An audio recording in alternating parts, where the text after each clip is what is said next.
It's just that Wolverine and Deadpool was your perfect opportunity to recast Wolverine. And I don't think it's a terrible movie. I think it's fine. I think Hugh Jackman does a great job. He really understands his character. But he's retired. Like, from playing Wolverine, Logan was his retirement, and it was beautiful and wonderful, and it gave us such great closure. And he cannot do these things forever. And when he started, he was a virtually unknown.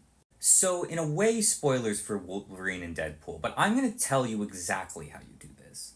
Deadpool loses his anchor being Wolverine, right? And so then you get this fun montage of Deadpool going throughout the multiverse trying to pick up different versions of Wolverine, and those are your Hugh Jackman cameos. So all of those Wolverines look like Hugh Jackman, and he does the special things, and it's very funny.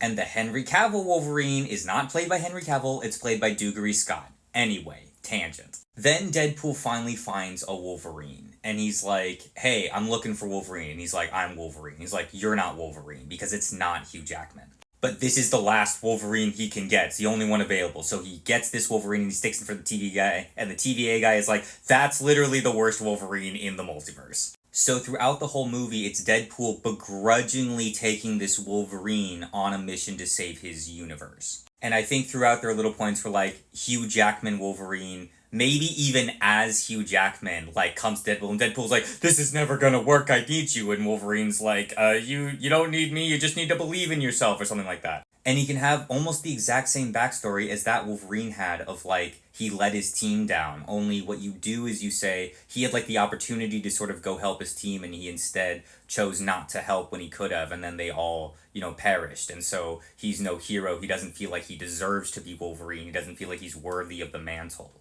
Until we finally get to the point where, like, more and more he's beginning to prove himself, and then he puts on the mask, and he officially becomes the new Wolverine.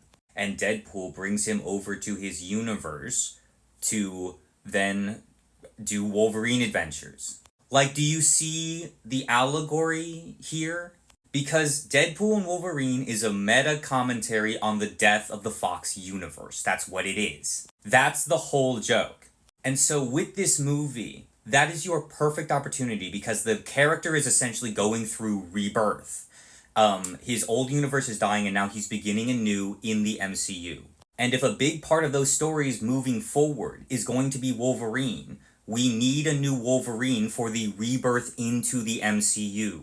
He needs to be taken through the failures of his universe so he can learn enough to be successful in the future. And so the movie would act as a perfect passing of the torch to the new late 20s, early 30-year-old that's going to be Wolverine for the next 20 years. But instead, they've decided to just squeeze whatever blood they can from the stone that is Hugh Jackman until that relationship disintegrates, and then they're just going to scramble to shoehorn someone else in at the very last minute.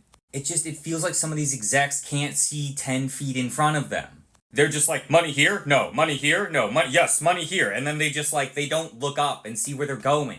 Like, imagine if every year the Boston Celtics just drafted Larry Bird again. Well, Larry Bird did this the best, so we might as well just keep him around. I don't know. And the movie as a whole, because there's just this feeling that they refuse to move forward, just felt really tired and old to me. Which is a shame, because I really wanted to like it. I don't know. That's just me.